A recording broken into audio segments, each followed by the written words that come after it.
어제 주린이 코너에서 뵙고 실질적으로는 주스토리는 일주일 만에 찾아뵙습니다. 주스토리는 현재 일정으로는 매주 수요일 날 이 시간에 찾아뵙고요.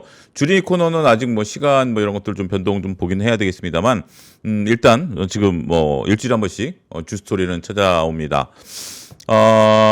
시장이 좀 연일 강세죠.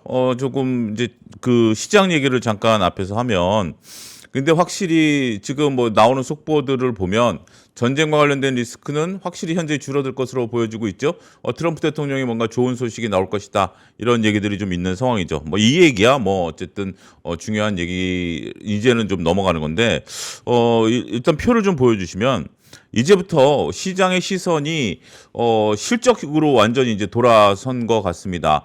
미국도 그렇고 우리나라도 그렇고 실적으로 완전히 시선이 이제 돌아섬으로써 전쟁과 관련된 부분들, 중동 문제와 관련된 부분들이 지금은 이제는 어떻게 보면 출구 전략 아니면 이렇게 좀 다른 쪽으로 진행이 되고 있는 그런 상황이다라고 말씀드릴 수 있겠죠.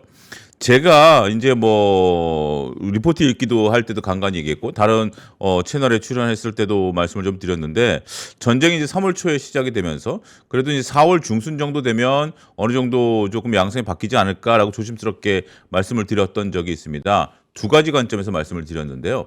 전쟁을 오래 끌고 가지 않겠다라는 것이 어떻게 보면 않을 수밖에 없는 그런 상황이 연출이 될 것으로 보고, 그거는 이제 세모였었습니다. 그럼에도 불구하고 4월부터 이제 실적이 나오기 때문에 이것이 매우 이제 중요한 상황이 되면서 많은 분들이 실적을 볼 거다라는 거죠. 지금 이제 맨 밑에 두 번째 글을 보면 지금 실적 시즌이 갖고 있는 것들 굉장히 좀 중요한데, 이 내용들을 잠깐 좀 설명을 드리면, 순서대로 하겠습니다. 실적 시즌 이제 도래했는데 미국의 빅테크 기업 같은 경우 이제 다음 주부터 실적이 나오는 거 아니겠습니까? 이번 주부터 이제 JP모건 실적 참 잘 나왔어요. 투자은행으로서 여러 가지 뭐 전쟁 상황들에 대한 반응이 아직까지 반영이 안 된 상태이기 때문에 긍정적으로 나왔고, 우리나라는 이제 삼성전자 잠정 실적 여러분들 잘 아시는 거고, 다음 주부터 미국의 이제 빅테크 기업들의 실적이 나오는 것이, 지금 이제 시장의 중심은 뭐죠? 반도체죠.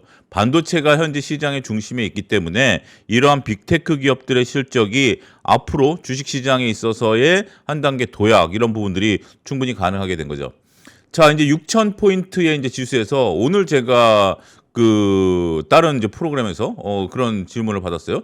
유명한 유튜버 분께서, 아니 이제 7,500 갑니까? 라는 단도직입적인 질문에, 7,500을 가기 위해서는 우리가 역산을 한번 해볼 필요가 있죠.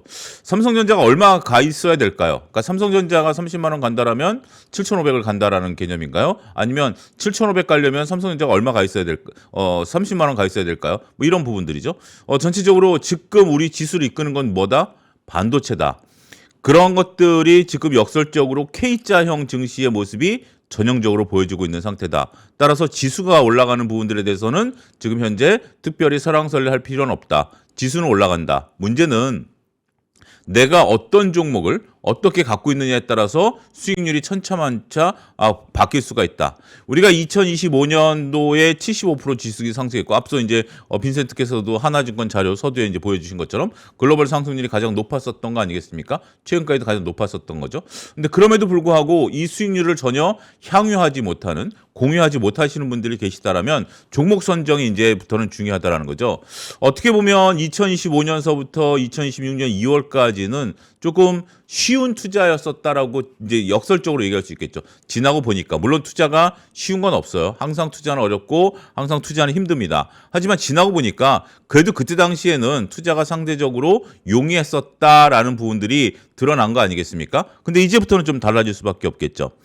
자, 이제 세 번째, 이 표를 좀 보여주시면 세 번째 내용들을 보면, 5월 초에 2월 초 국면에 재현 가능성이 있다라는 것들을 썼는데, 이게 뭐냐면 다시 말씀드리지만 분기 실적은 분기 마감 이후에 45일 이내에 실적을 발표하도록 되어 있습니다. 그러면 우리가 12월 31일, 4분기 실적은 12월 31일이죠. 그러면 언제까지 실적을 발표했어야 되죠? 2월 15일까지 실적을 발표했어야 되는 거고, 지금 이제 2026년 1분기 실적은 3월 말에 이제 끝나니까 5월 15일까지 실적을 발표하는 거죠. 2월 초에 어떤 국면이 있었냐면, 돌이켜보면 우리가 이제 뭐 식음료라든지 아니면 뭐 백화점, 의류 이런 그 화장품 이런 것들이 갑자기 주가가 뻥뻥뻥 뛰는 경우가 있었어요. 그때 당시만 하더라도 이제 전쟁이 터지기 전이니까 여전히 뭐가 대세였었죠? 반도체, 조방, 원전, 자동차 이게 이제 대세였었죠.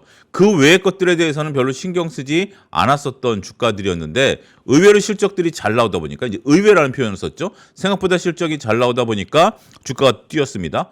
5월 초에도 이제 그럴 가능성이 있어요. 그게 지금 약간 미세한 움직임들이 여러분들이 포착이 되시나요? 그 미세한 움직임들이 움직이는 게 뭐죠? 지금 화장품 주식들이죠. 화장품 주식들이 움직이고 지금 이제 하이브가 주가가 꺾였다 하더라도 일부 엔터 게임주들이 꿈틀꿈틀대고 삼양식품 같은 주식들이 꿈틀꿈틀 된다라는 거죠. 물론 이것이 지수를 이끌다라든지 이것이 대세가 될 가능성은 그렇게 크지는 않아요. 하지만 틈새 시장에 있어서 결국 실적이 우수한 기업들이 다시 시장에 있어서의 나름대로 관심권에 들어올 수 있다라는 것을 미리 염두에 두셔야 된다라고 생각해요. 지금 이제 수출 데이터들이 전쟁 과정에 있어서 굉장히 잘 나왔거든요. 여기에 수출 데이터가 잘 나오는 또 하나의 요소는 뭐죠? 환율 효과도 있죠. 환율이 전반적으로 우리가 1,500원대 있으니까 수출 기업들은 환율에 따라서 그 효과도 나타난다라는 거죠. 최근에 APR, 달바글로벌 이런 것들이 APR은 뭐 계속해서 52주 신고가고요. 달바글로벌 이제 뒤에 가서 저희가 좀 다루긴 하겠습니다.만 리포트가 나온 이후에 주가가 바닥에서 완전히 올라갔어요. 지금은 어제 같은 경우 제가 이제 주린이 코너에서 말씀드렸습니다. 명앵커도 그렇고 150개에서 170개 정도 리포트가 나왔다 그랬잖아요. 오늘도 한 100여 개 나온 것 같아요. 그러니까 지금 같은 경우에는 리포트를 굉장히 잘 읽어보셔야 돼요. 그 리포트들이 대부분 프리뷰입니다. 프리뷰라는 것은 1분기 실적에 대해서 여러 가지 얘기들이 좀 나오고 있는 상태인데 오늘 같은 경우 이제 대한전선 제가 이제 요 앞에 보면 이제 그 강의 영상 매일 올리거든요. 강의 영상 매일 올리는데 뒤에서 좀 됐지만 오늘 저기 뭐 대한전선도 미리 강의 영상 올렸어요. 그리고 SK스퀘어도 강의 영상 올렸습니다. 그러고 난데 오늘 주가 굉장히 좀 퍼포먼스가 좋았죠. 그 전에 뭐 APR도 달았고 달바글로벌도 달았던 주식들이에요. 그대로 주가들이 좋으니까 지금과 같은 경우는 우리가 물론 이제 핵심을 절대 건드리시면 안 됩니다. 핵심인 반도체를 절대 건드리시면 안 되고요. 그 속에서 나름대로 틈새 전략을 좀 누리고 싶겠다라는 분들을 놓고 본다라면 제 강의가 최근에 요즘 리포트 효과를 잘 아웃퍼폼하고 있는 것 같아요. 그런 부분들을 한번 좀 보실 필요가 있는 거고요. 자, 이제 요 내용들을 보면 우리가 지금 이제 기대감이 높은 것들, 최근까지 기대감이 높았고 전쟁으로 조정을 받았고 호실적이 나오면 예상 주가 흐름은 어떻게 될까요? 저는 긍정적인 흐름이 나타날 것이다라는 기준점을 제시해 드리고 싶어요. 이게 뭐냐면 우리가 그동안 기대감까지 예탁껏 끌어올렸었던 주식시장 아니겠습니까? 근데 조정이 없었다라면 호실적이 나와도 주가는 이미 선반영됐다라고 볼 수 있겠죠. 하지만 지금 상황에서는 전쟁에 의해서 조정을 받았기 때문에 삼성전자 기준으로 23만 원 같던 주가가 17만 원, 18만 장가 깼죠. 그러다 다시 지금 이제 22만 원대로 올라온 거 아니겠습니까? 그러면 여기서 40조 영업이익에서 57조 영업이익, 이거는 이제 확정 실적이 나오면 숫자에 약간의 변동성은 있을 수 있겠죠. 그런 것들이 나오면 결국 주가는 실적 시즌에 따라서 우상향할 가능성이 저는 높다라고 봅니다. 그런 부분들을 우리가 좀 봐야 되겠고요. 중동 문제는 이제 서로 명분을 주고받는 출구 전략으로 움직일 것 같아요. 그래서 이 부분을 제외하고 실적을 좀 보자 말씀드릴 수 있겠습니다.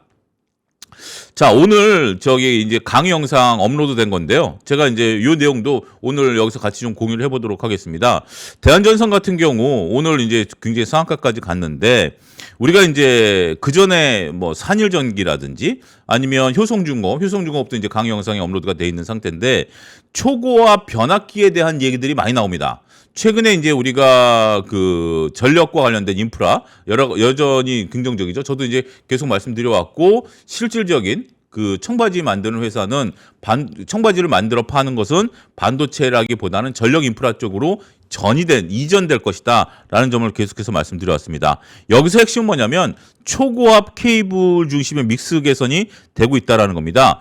최근에 이제 수주와 수주장고 대부분이 초고압 중심, 그러니까 이제 초고압 변압기를 연결하기 위해서는 케이블이 필요한 거죠. 이런 부분들에 대한 턴키 수주에 따라서 비중 확대로 수익성이 개선되고 있다. 신규 수주 마진은 일부 두 자릿수 수준까지 상승한 것으로 파악되고 있기 때문에 과거 대비 수익성 개선이 명확히 드러나 있는 상태다.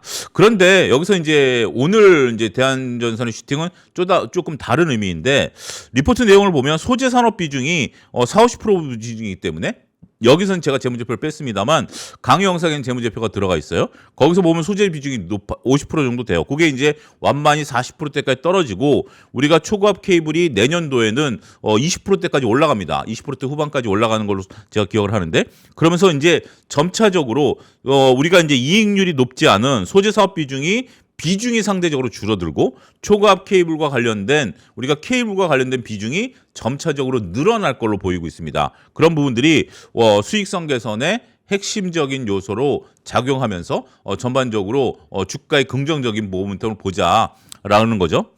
오늘 이제 또 나온 얘기들을 보면 제일 밑에 보면 우리가 서해안 에너지 고속도로 여기서 보면 서해안 에너지 고속도로 중심으로 중장기 확장성 이런 부분들 얘기가 나오고 앞으로 이런 부분들이 있는 것 같아요. 수요는 여전히 강한 거죠. 제일 위로 올라오면 수요는 여전히 강한 구간이고 AI 데이터 센터라든지 발전한 노후 전력망 교체가 동시에 집중되면서 전력 인프라가 확장되고 있다. 중요한 것은 현재 지금 수주 잔고가 2~3년치가 있기 때문에 현재는 수주를 확대하는 것보다 수익성 중심으로 선별 수주를 적용하고 있다라는 겁니다. 우리가 제가 이제 강의 영상에 보면 손익계산서 부분에 있어서 고정비용 기업을 평가하는 방법을 올려놨는데요. 거기에 이제 나오는 내용들입니다. 그 내용들을 보셨으면 이 내용들이 이해가 될 텐데 대한전선 같은 경우 케이블을 만들기 위해서 상당히 높은 부지라든지 아니면 기계류 이런 것들을 갖고 있는 거죠. 이것을 소위 우리는 중후장대 산업이라고 부릅니다. 중후장대, 조선업종 같은 경우, 기계업종 같은 경우 이제 중후장대 이렇게 한자를 써서 하는데요. 이런 경우에는 이제 고정비 비율이 굉장히 높습니다. 고정비 비율이 높다라는 것은 평상시에 물건을 수주를 받기 위해서 수주를 받는다라는 것은 물건을 만들어 놓고 파는 거랑은 업종 자체가 다른 거예요. 자, 이 휴대폰 같은 경우는 여러분들 이거는 수주가 아니죠.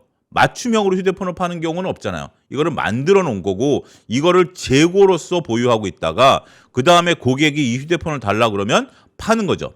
근데 수주 산업은 재고가 없습니다. 수주는 상황에 맞게 물건을 만들어 달라고 하는 것이고요. 그 물건을 만들어서 파는 거죠. 근데 그게 2~3년치가 있으면 자, 우리가 2~3년 정도 이상의 직원들 월급 줄 수 있는 고정비를 커버할 수 있는 부분들이 완성이 됐다라는 거죠. 그러면 지금 우리가 AI 데이터 센터 발전한 다변화, 노후 전력망 교체 이런 것들이 막 일어나다 보니까 수주가 막대하게 들어온다라는 거죠.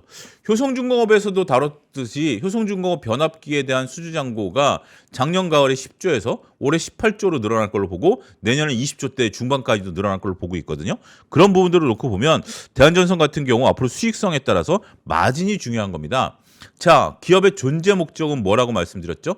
첫 번째 매출, 그 다음에 기업의 이익을 얼마만큼 뽑아낼 수 있느냐라는 부분들이에요. 그런 부분들이 오늘 복합적으로 여기 이제 서해안 에너지 고속도로와 관련된 부분들 이런 것들이 반영이 됐고 그런 것들이 오늘 한 번에 그러니까 이제 슈팅이 한번 나왔다라고 말씀드릴 수가 있겠습니다.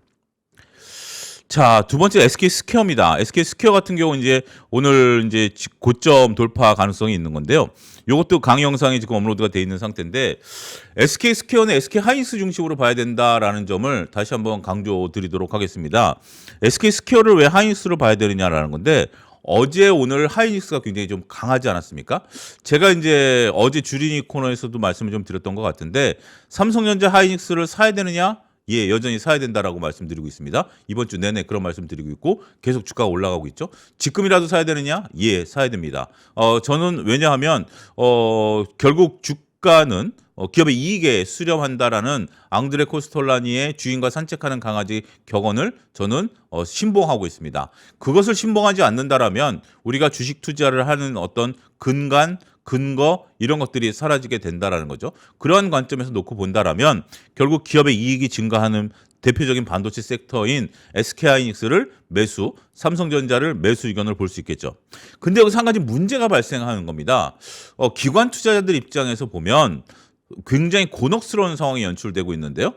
지금 삼성전자 같은 경우는 그러니까 삼성전자를 말씀드리기 전에 제가 어떤 기관 투자자면 펀드에 한 종목을 10% 이상 실을 수가 없습니다. 거의 대부분의 펀드들이 이런 규정들을 갖고 있습니다. 심지어 사모펀드, 액티브 펀드에서도 이런 규정을 갖고 있습니다. 왜냐하면 어떤 특정 종목을 너무 많이 실었을 때 수익률이 잘 날 수도 있지만 반대의 경우를 생각하게 된다라면 어떤 특정 종목을 많이 담는 것은 부담스러울 수밖에 없다라는 거죠. 그러다 보니까 지금 10% 이상을 못 담는 거예요. 그거에 있어서 유일한 예외가 삼성전자입니다. 삼성전자는 10% 이상 담을 수가 있어요. 왜냐하면 국내에서 삼성전자 비중이 상당히 높기 때문에 10%만 담아가지고는 지수를 따라갈 수 없다라는 거죠.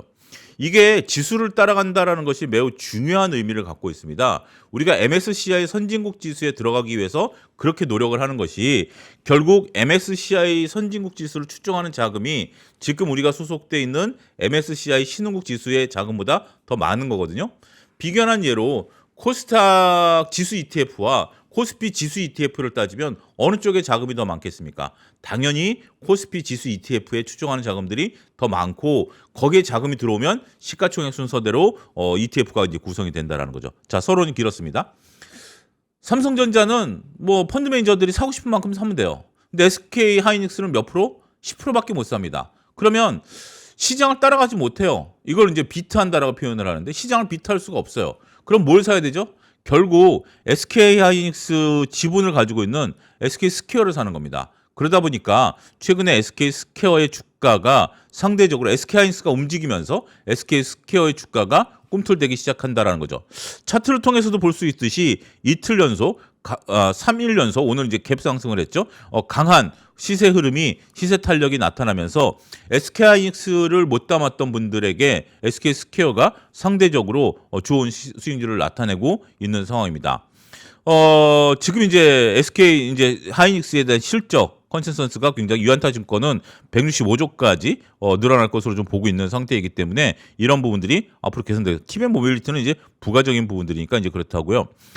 그것만으로 SK 스퀘어가 올라가는 건 아닙니다. 다음 장을 놓고 보면 주주환원 정책을 발표했다라는 거죠. 최근에 시장 기대에 부응하는 주주환원 정책을 발표를 했는데 2026년부터 자사주 매입과 현금 배당을 동시에 실시할 것이다. 3,100억 규모로 이제 실시할 것으로 보고 있기 때문에 기존의 자사주 매입 소각에서 현금 배당으로 2,000억, 그 다음에 자사주 매입에 1,100억을 실시할 것이다. 마지막에 보면 주주총회에서 자본준비금 5.9조 원을 이익이경으로 전입해서 지속적인 주주환원이 이어질 전망이다라는 거죠. 이게 무슨 얘기냐면 자본준비금은 우리가 자본잉여금이다라고 합니다. 자본잉여금과 이익잉여금은 성격이 서로 다릅니다. 우리가 배당을 할 수 있는 재원은 이익잉여금입니다. 무상증자를 할 수 있는 재원은 자본준비금입니다. 자, 혼동이 오겠죠? 그냥 한 귀를 듣고 한 귀를 흘리셔도 됩니다. 자꾸 반복해서 설명드릴 테니까. 자본준비금이 구체적으로 뭐냐면 우리가 이제 액면가라는 게 있죠. 액면가가 이제 자본금이 되는 거죠. 액면가 곱하기 주식수가 자본금이 됩니다.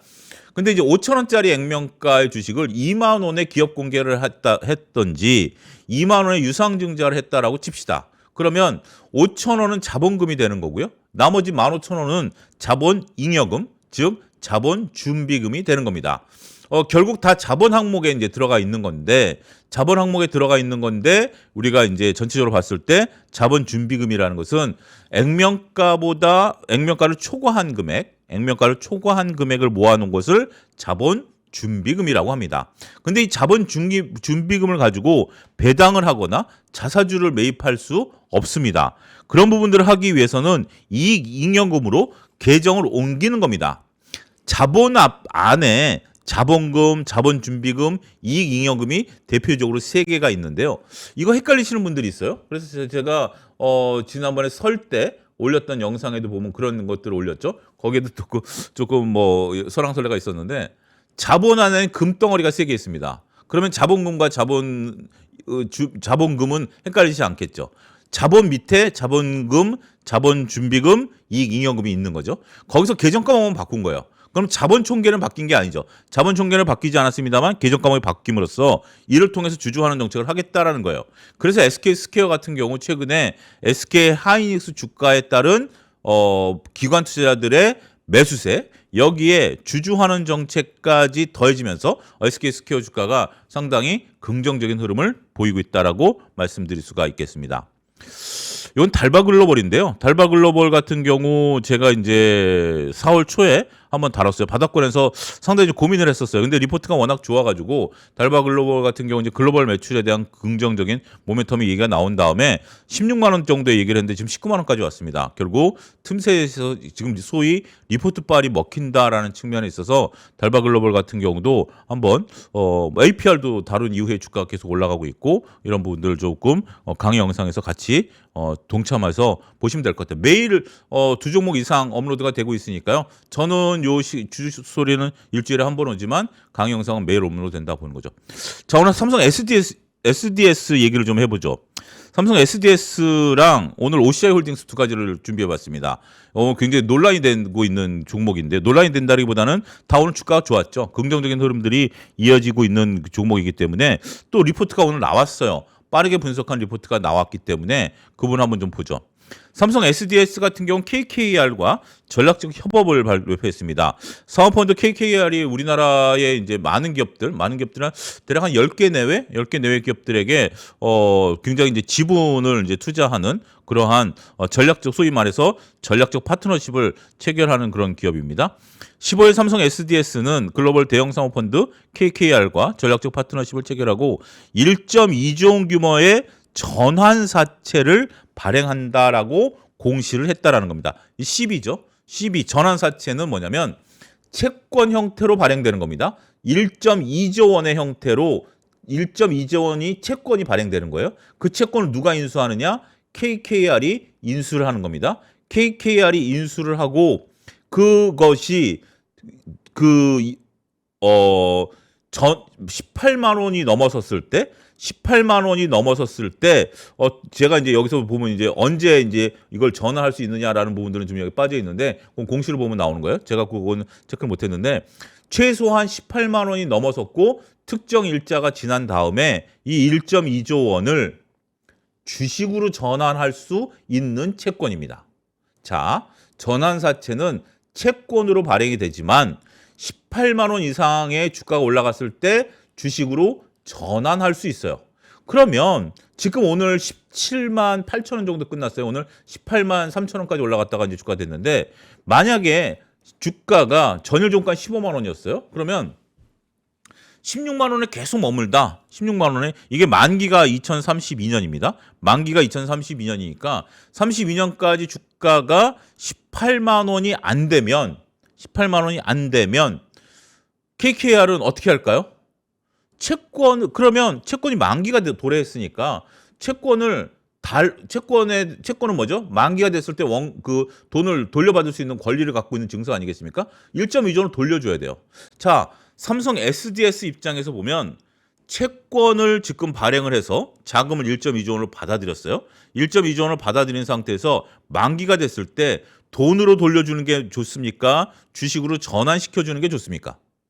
당연히 삼성 SDS 입장에서는 주식으로 전환시켜주는 게 좋죠.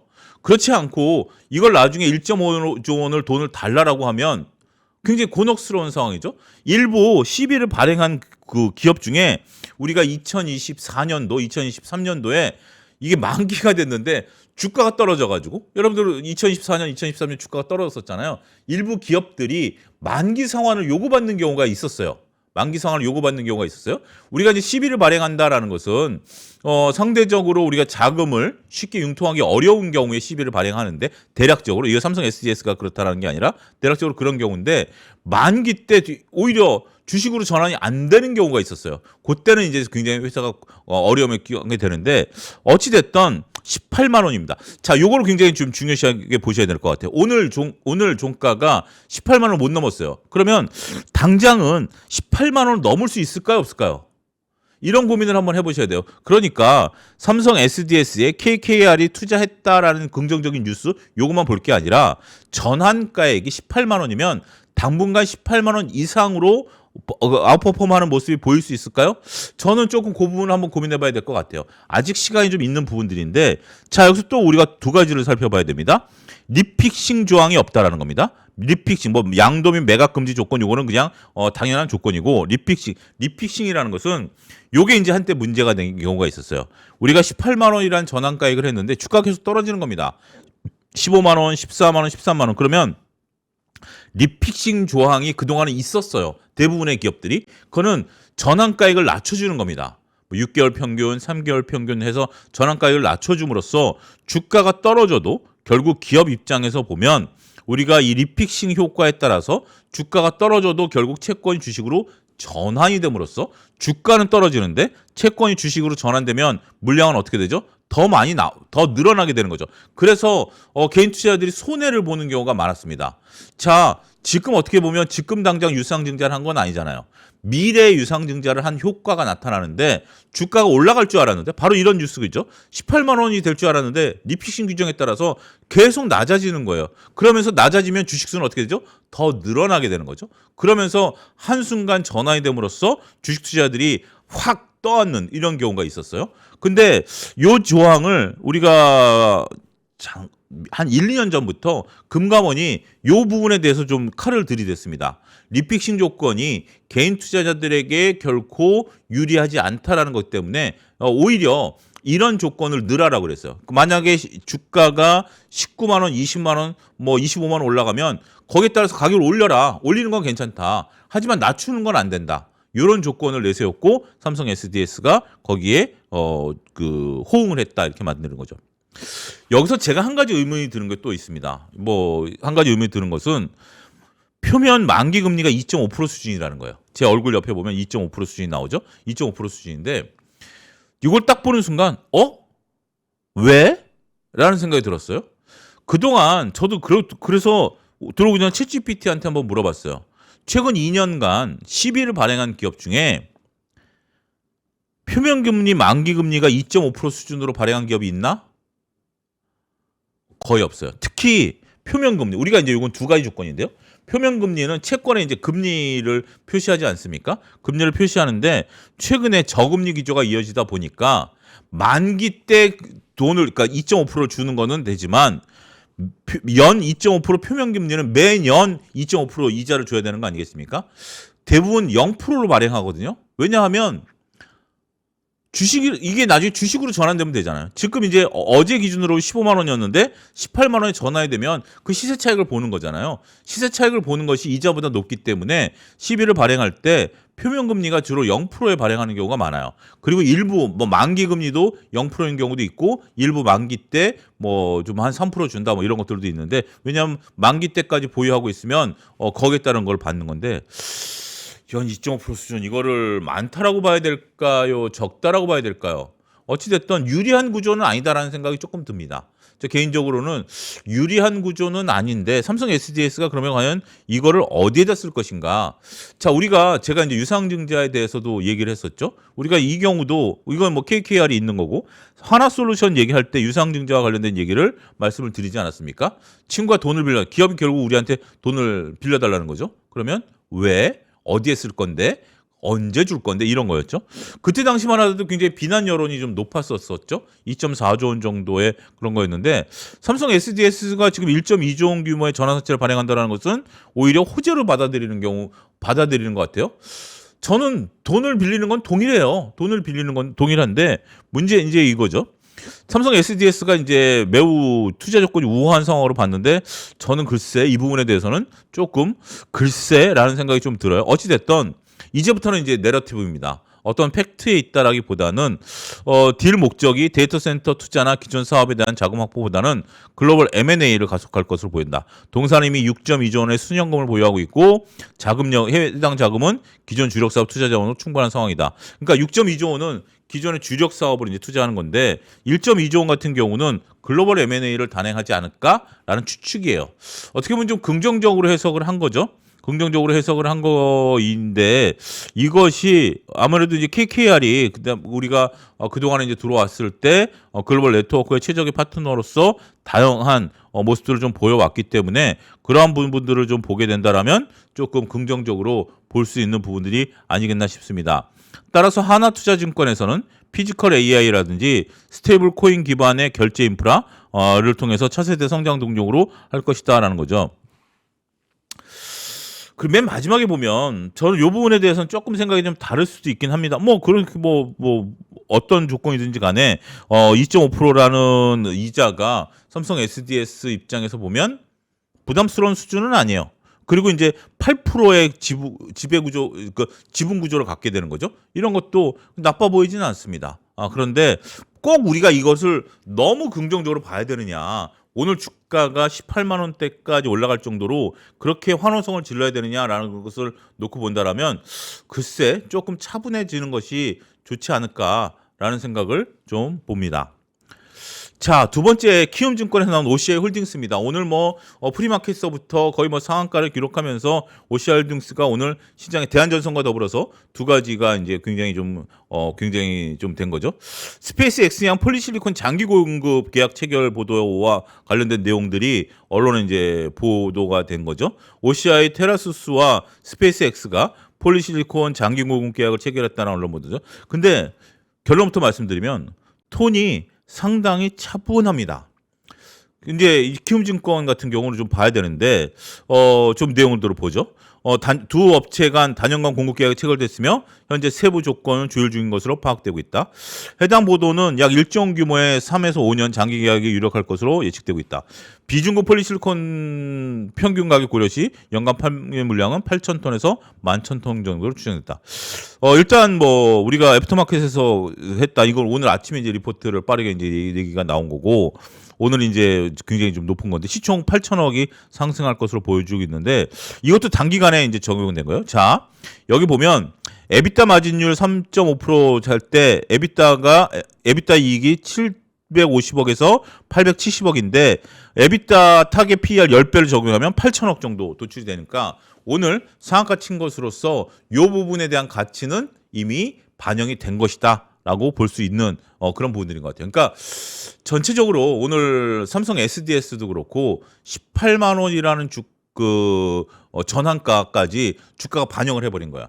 18만 원까지 전환에 대한 부분들이 반영이 됐고 OCI 홀딩스도 시총이 8천억 정도 늘어날 것으로 보는 것이 오늘 다 반영이 됐어요. 그런 부분들을 좀 봐야 되겠고 더군다나 OCI 홀딩스를 우리가 좀 봐야 될 것은 맨 밑에 보면 위 장기 공급 계약이 단기 실적에 미치는 영향은 제한적이다.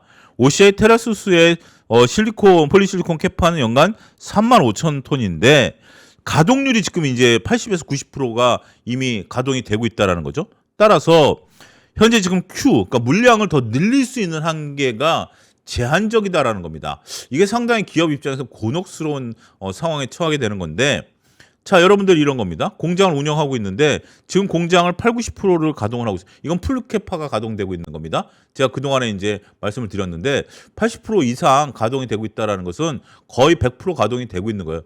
100% 넘게 이제 가동하는 경우는 거의 없습니다. 완전 특수한 경우가 아니면 그런 경우가 없고 보통 80에서 90%가 되면 라임 유지 보스라든지 이런 것들에 따라서 달라지는 거기 때문에 풀캐파가 되고 있는데 여기에 이제 스페이스X와 또 폴리실리콘 장기 공급 계약을 체결하면 도대체 어쩌란 말입니까? 이거를 증설을 해야 되는 겁니까? 아니면 물량을 받지 말아야 되는 겁니까? 이런 부분들에 대한 이제 고민이 OCI 홀딩스 입장에서는 시작됐다라고 말씀드릴 수 있겠죠.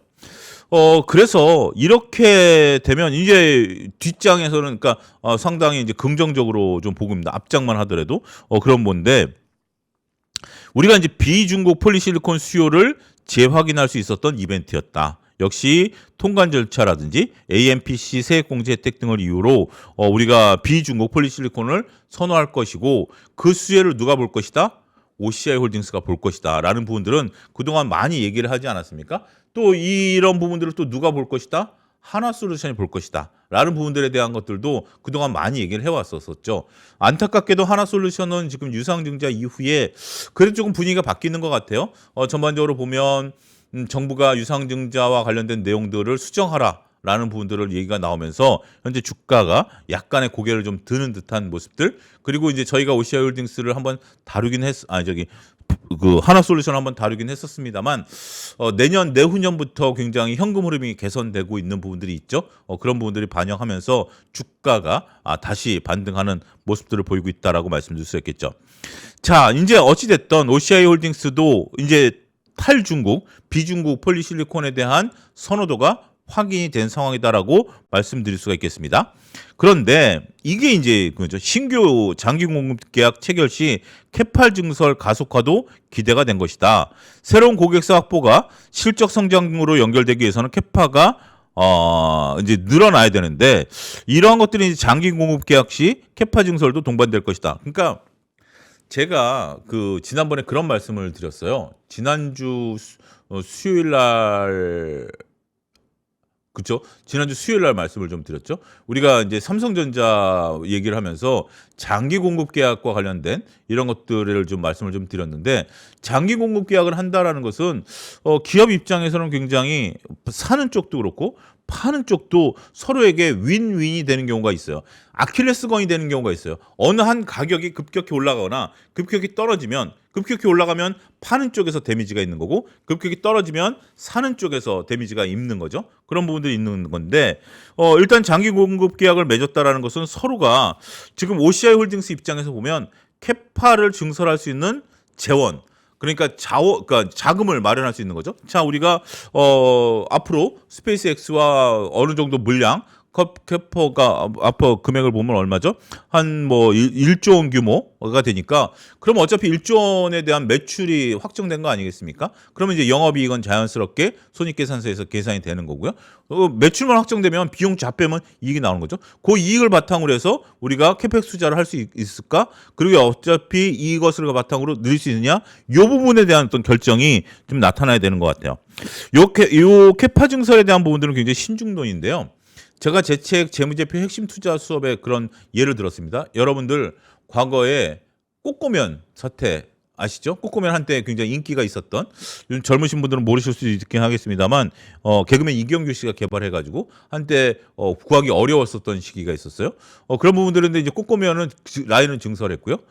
허니버터칩도 못 구했었던 시절이 있었죠. 허니버터칩은 지금 이제 시중에 굉장히 많았지만 라인 증설을 안 했어요. 그런 것들이 결국은 어떻게 해야 되느냐인데 OCI홀딩스는 저는 캐파 증설을 해야 된다라고 봅니다. 할 것이다라고 봅니다. 할 것이다라고 보는 거고 그러한 자금이 굉장히 중요한 건데요.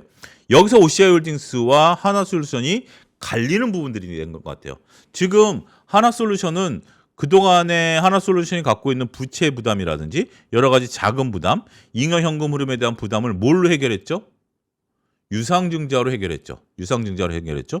OCI홀딩스 같은 경우는 앞으로 캐파를 증설하는 부분들에 있어서 이 자금을 뭘로 해결하는 거죠? 스페이스X와 장기 체결한 금액으로 해결할 가능성이 높은 거죠.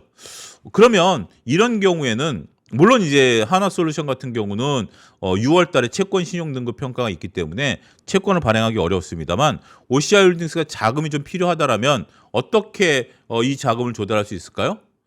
지금 이제 우리가 스페이스X와 1조라는 규모가 돈이 들어올 거 아닙니까? 그 시기에 맞게 짧게 채권을 발행할 경우도 있어요. 돈이 필요하다라면 그거와 매칭되는 짧은 기간 동안에 어떤 그 채권을 발행하게 되는 거죠. 이거는 굉장히 좋은 겁니다. 자, 다시 한번 좀 말씀을 좀 드리면 기업이 우리가 돈을 빌릴 때 유상증자를 하는 게 좋으냐, 채권을 발행하는 게 좋으냐, 요 둘 중에서 보면 앞서도 우리가 삼성 SDS 같은 경우 채권을 발행한 거 아니겠습니까? 2.5% 주고 채권을 발행한 거죠. 2.5% 주고 채권을 발행한 건데 이자를 주고 채권을 발행하는 게 나을까요? 아니면 이자 없이 유상증자를 하는 게 좋을까요? 지금 투자자들의 반응은 어떻죠? 하나솔루션 같은 경우 유상증자를 하니까 주식수가 늘어난다고 막 반발이 나는 거 아니겠습니까? 반면에 우리가 삼성 SDS 같은 경우는 채권을 발행하고 나니까 별로 시장에 반발이 없는 거예요. 채권 같은 경우는 나중에 이제 이건 전환사채니까 좀 다른 얘기긴 하겠습니다만 채권 같은 경우는 시기가 도래해서 갚으면 되는 거예요. 시가 돌아서 갚으면 그냥 끝나는 거야. 이자를 준다 하더라도 우리가 투자를 한다라는 것은 그 이자가 무서워서 투자를 못하는 경우는 없잖아요. 이자가 무서워 투자를 못하는 경우는 없기 때문에 투자가 이루어지고 나서 그걸 갚는 거죠. 지금 우리가 조선업종 같은 경우 유상증자를 하나요? 아니죠. 조선업종 같은 경우도 자금 필요할 때 채권을 발행하고 그 채권을 소화시키고 그것이 이제 배를 인도한 다음에 돈이 들어오면 갚아버리면 끝나는 거잖아요. 그래서 오히려 유상증자 같은 경우가 기업에 더 부담이 되는 그런 경우다. 이번에 하나솔루션 경우에서 그런 것들이 여실히 드러났다. 이론적으로 그렇게 말씀드릴 수 있겠습니다. 어쨌든 우리가 이제 OCI홀딩스로 이제 마지막으로 좀 돌아오면 새로운 고객사가 실적 성장으로 연결되기 위해서는 캐파 증설을 할 것이다. 그리고 중장기 실적, 차트 화면을 좀 보여주시면 중장기 실적 성장 기반 확보, 테라수수 손익에 가장 결정적인 미치는 변수는 가동률인데 이렇게 장기 공급 계약 물량 확대는 가동률 측면에서 안정성을 높여주는 요소가 되기 때문에 실적 안정성 및 기업 가치 상승 요소로서 작용할 수 있을 것이다. 라는 점 말씀드리도록 하겠습니다. 자, 오늘 이제 시장의 특징적이었던 OCI 홀딩스, 삼성 SDS, 그리고 강의 영상에서 업로드 됐었던 대한전선, SK스퀘어 이런 종목들을 살펴봤습니다. 결국 뭐 우리가 기본적인 뭐 대우건설 같은 경우도 저희가 이제 주스토리에서도 다뤘었었죠. 주스토리에서 이제 대우건설 같은 경우 빅베스를 한 이후에 대우건설이 이제 긍정적이다라는 얘기가 나왔고 오늘 또 이제 원전과 관련된 테마가 붙으면서 대우건설이 상대적으로 아웃퍼폼한 부분들이 있었죠. 다른 건설사보다 빅베스를 했기 때문에 대우건설을 주목해야 된다. 빅베스 이후에는 당연히 재무제표가 좋아진다. 주스토리에서 끊임없이 말씀드려왔던 부분입니다. 그런 것들이 반영이 되면서 오늘 주스토리에서 전체적으로 긍정적인 내용이 반영이 됐다. 이렇게 설명을 드릴 수가 있겠습니다. 자, 뭐 오늘 자료 준비한 건 여기고요. 핵심 투자 수업 같은 경우 그 영상 하단에 이제 영상이 되면 이제 그 링크가 업로드 되니까요. 많은 분들 찾아주셔서 매일매일 저와 같이 그 투자 시그널에서 리포트 읽기를 하시고 저는 이 리포트 읽는 것은 다음 주 수요일 날 그전에 또 주린이 코너라든지 또 다른 코너에서 찾아뵐 수도 있긴 하겠습니다만 주스토리는 다음 주 수요일 날 이 시간에 찾아뵙도록 하겠습니다. 자, 오늘 방송 여기서 마치겠습니다. 감사합니다.